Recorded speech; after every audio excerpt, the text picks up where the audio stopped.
What's going on, everyone, and welcome back. I'm still up here at Southside Sales and Service, and I will be for a while. A lot of these videos that are coming, we're going to be doing all right now, but they'll be posted kind of periodically.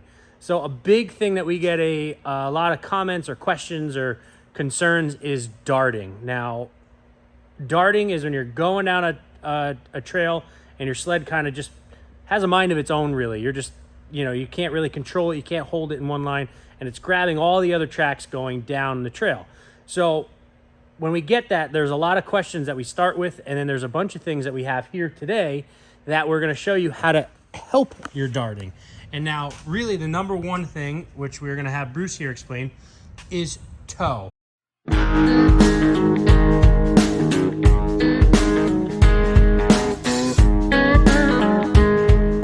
Before we get to this video, which again is a little bit longer one, there's a ton of information. I just wanted to kind of touch base with you guys about some of the events that are coming up here shortly that I'm going to be at.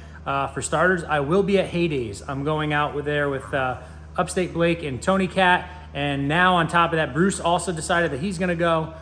So we're going to be floating around there. So if you guys are out from that direction and have never met me or Bruce or any of the guys, make sure to kind of look us up and look for us.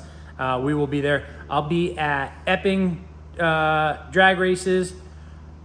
That's the plan as of now, and I will also be at the Big East show, not the Big E show in Massachusetts because I have a wedding that weekend, but I will be at the Big East show in Syracuse. Aside from that, some other housekeeping that we have to do.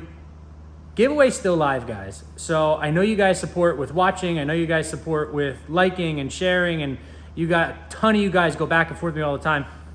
Well, this is the next step up in supporting the channel, is getting entered into this giveaway. So if you guys are watching this video, go to 322threads.com and grab a few items off of there. I mean, we have a ton of stuff that you could choose from, and every dollar that you spend gets you one entry into winning either this bike or $2,000 cash. So who doesn't either want a KLX 110, a brand new one, or a pocket full of cash?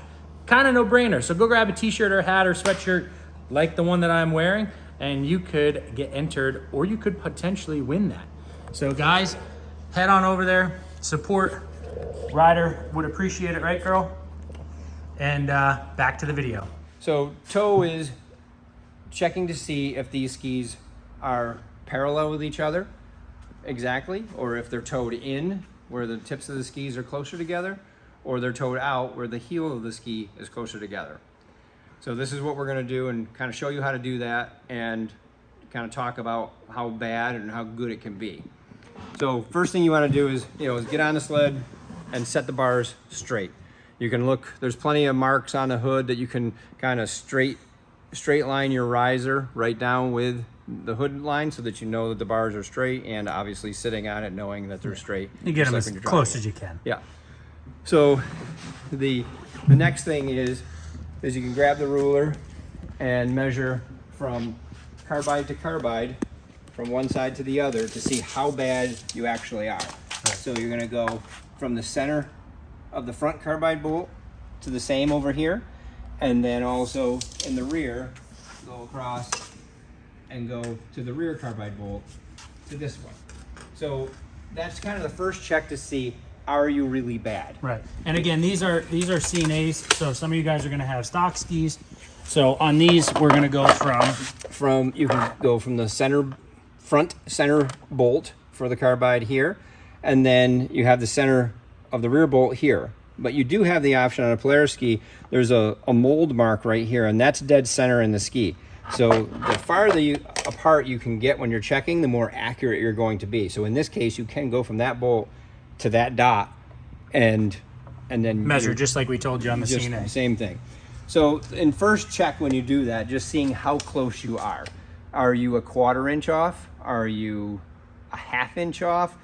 Or are you dead on? So what we really want to see is toe out.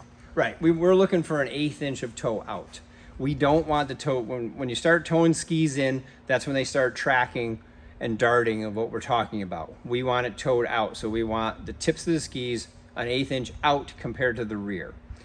So the reason why we're just checking real quick first is because if it's way off, I would probably before you even start setting up and lining up with a straight edge, I'm going to show you is one, you can pull your side panel and pull your hood and get down inside and loosen the inside nut of your tie rod. Yeah, of the tie rod, and then the outside nut, and make it so that the tie rod will move. You can do it another way without taking the hood and side pan off. You can snip the little zip tie that's right there and then just peel the rubber back, and this plastic spacer will slide down out of your way, and you can peel that back and you can reach that nut and you can loosen it. Now, one end of this is right-handed thread, the other end is left-handed thread. So you want to realize what you're doing. When you loosen one on one side, you'll realize what the other one is. So you can crack those both loose on both sides, and then once you align it straight to the straight edge I'm going to show you, now you haven't got to really turn it a lot. You can just grab the adjuster and adjust it and not have to interrupt anything. Right. So once you get them loose, and now we're going to get into straight edge and setting up how to really check it. Yeah. So this straight, this is a 3x3 angle iron we've had for years. I got it right against the track here. When I do that, I do actually have a hole in this too that I'll run a zip tie through just to make sure I'm pulling it taut right into the track. And I do that just in case you have somebody that's working near you or whatever, and either they bump something or you're moving, so you get off the sled, it moves. You just don't want it to move. That is your marker now. You want that to be straight with your track, period. And you don't want it to move. Don't want it to move. So now you got your bars straight, you got the nuts loose on this, so you're ready to twist those if you want.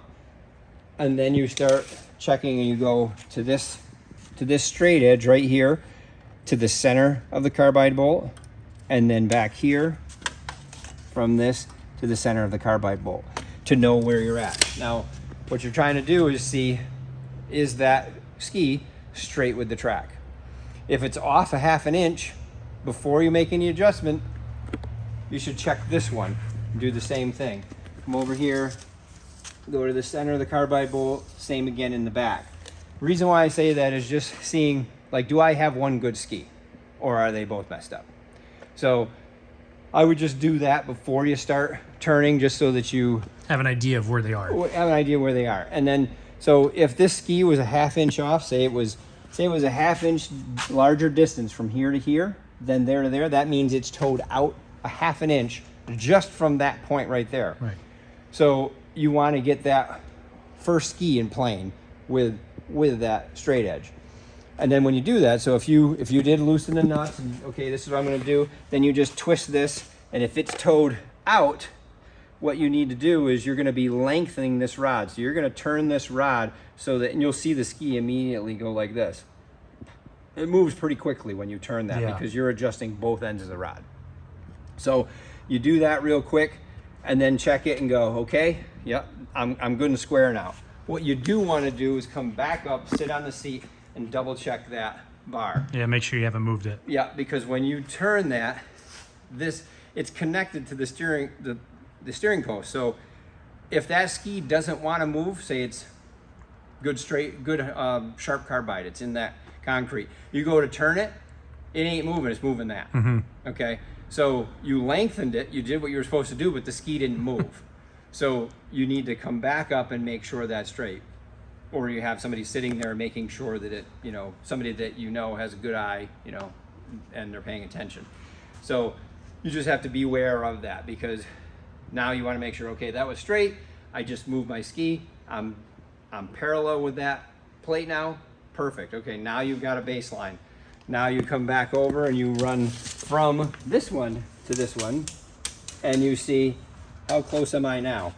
So you go across, and we're ending up around 42.5, but you are looking for an 1/8 inch towed out. So it's important that the person that on that end is looking straight down that ruler right to the center of that bolt. Yeah, because it's a small measurement that we're looking for. Right. If he's on the edge of it, and then you're going to the center, you're off already. You're off already. I mean, the bolt's a 3/8 bolt. So I mean, that's 3/16 right there. So very important. It doesn't take that long to be precise. So now this is straight to that. Your bars are straight. Now you go across here and check it. Okay, we do that, and say we're an 1/8 inch in, okay? We don't want to be there. We want to be an 1/8 inch out.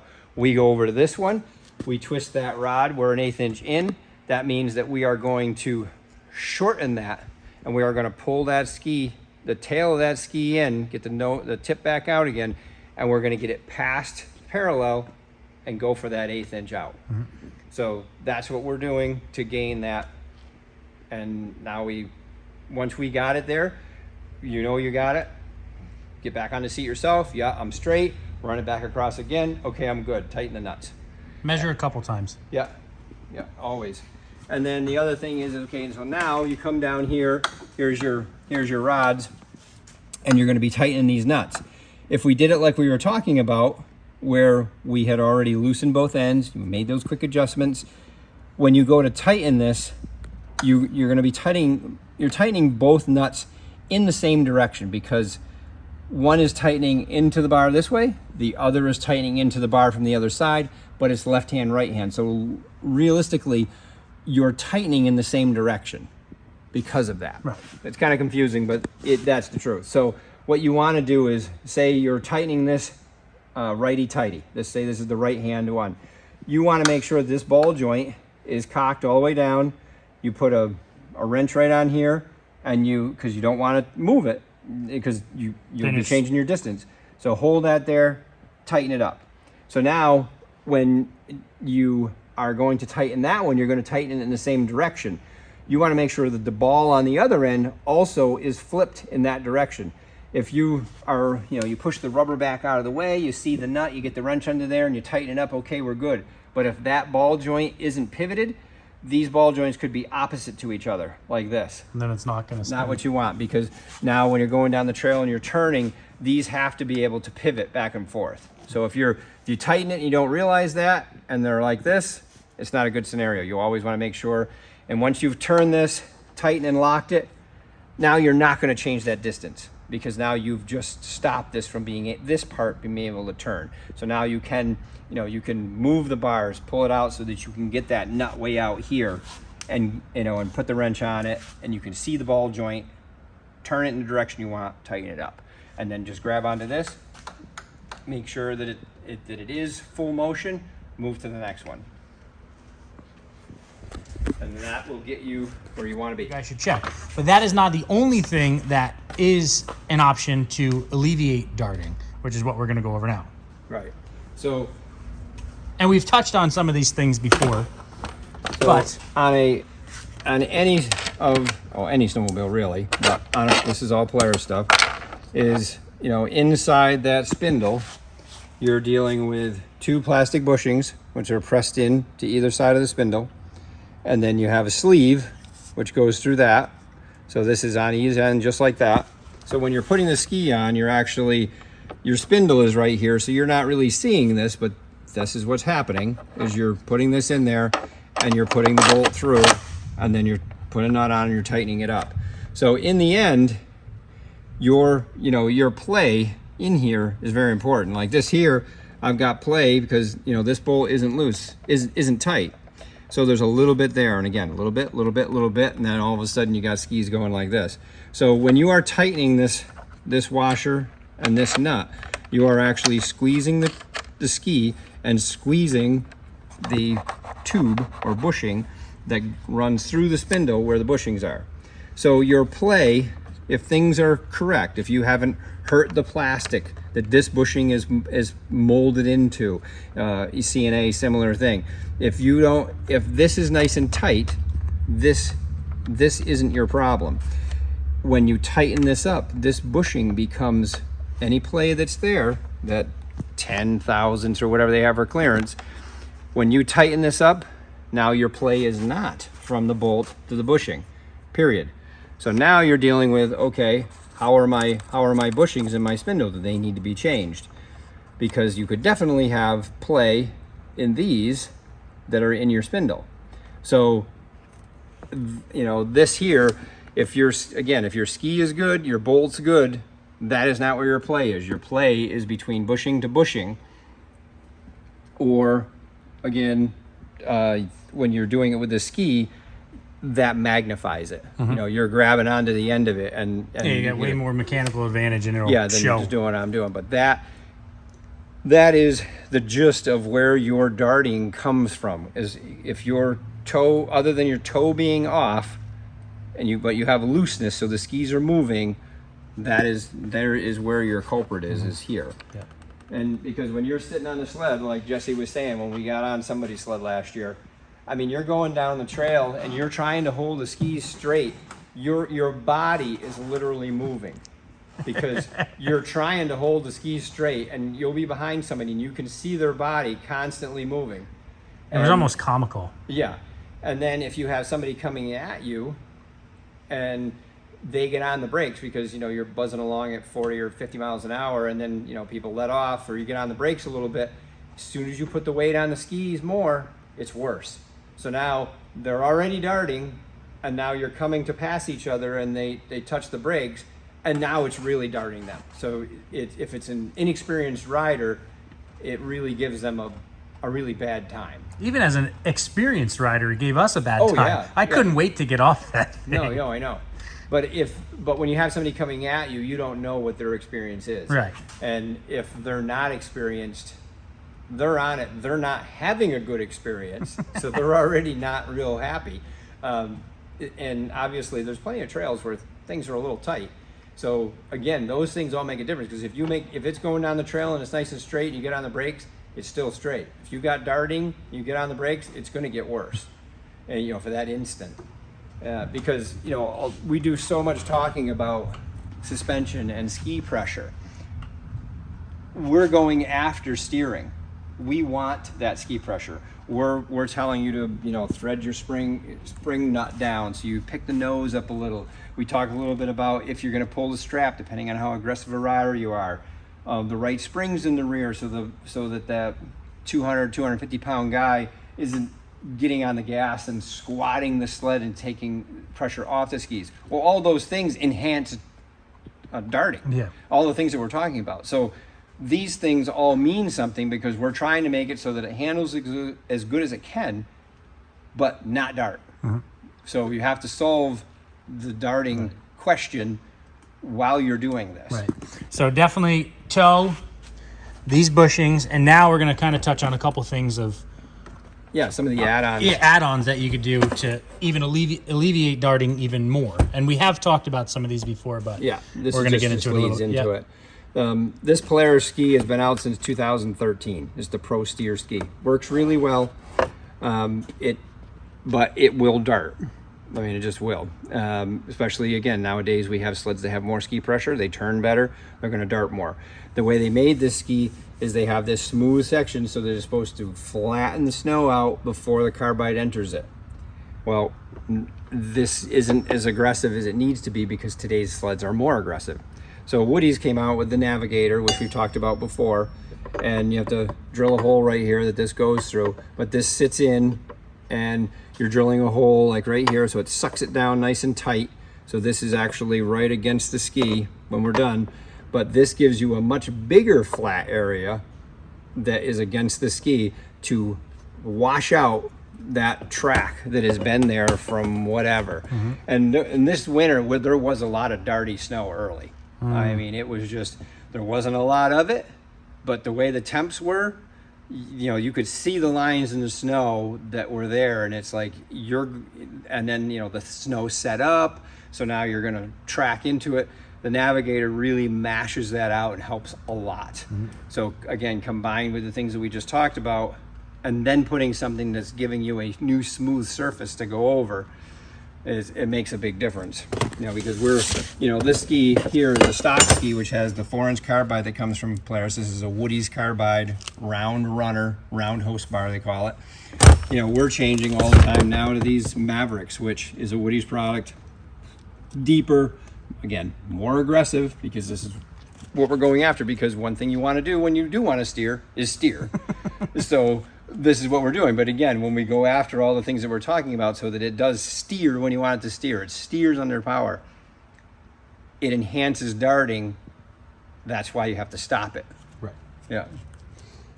So hopefully that kind of clears the air on a lot of the darting issues that I see honestly, frequently, very, very frequently. Oh, yeah. And I mean, there are guys that follow our suspension tips and they're like, well, darting got worse. Well, just like we just talked about, you got to touch on these few points to make sure that everything's in line so that you don't get it. Yep.